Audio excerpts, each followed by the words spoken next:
And he was just wonderful to work with as a colleague, as an actor. He was really giving, really vulnerable as well, which is kind of hard for men a lot of times, especially when they're auditioning with a woman. They kind of sometimes get a little bit insecure about that, whereas Dylan was completely open, and we worked on the scene together, and it kind of just worked. It flew by. It was wonderful. I think Wes brings consistency, first of all. I think it's so rare to have a director do all 3 movies in a franchise, and that is so wonderful because he knows the story inside out. He knows the rhythm, he knows the aesthetic that he wants. He's been thinking about this for 4 years, and that's really valuable. And also, as an actor, it's wonderful to work with a director who's consistent because he knows how I work. He's fun, he's excited, he loves everything about movie making.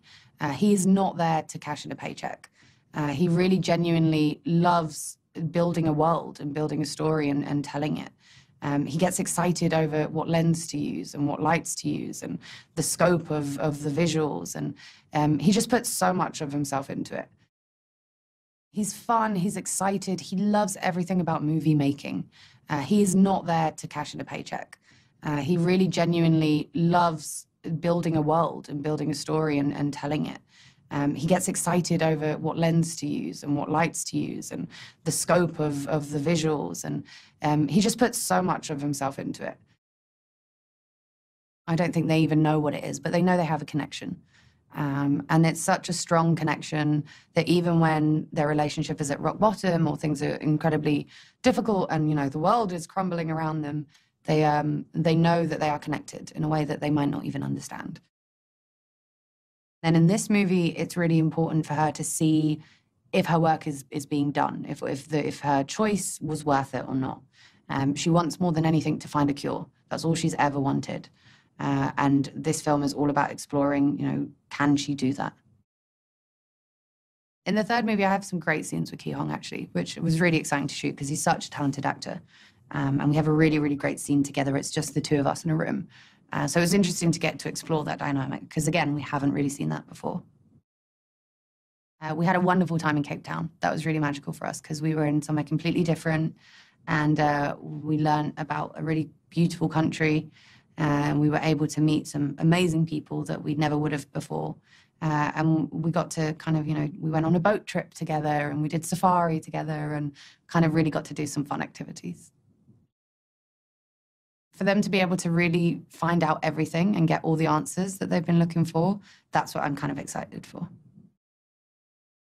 I mean, it's one of my favorite things about these films is the aesthetic of it, that they are so unique, and that's just so cool to see so many different feels of a place in one story. This one, again, is totally different. We are in basically the last city, the last surviving urban utopia. And it kind of looks like a really great place to live on the surface. You know, everyone is still going to work. There's running transport. There's electricity.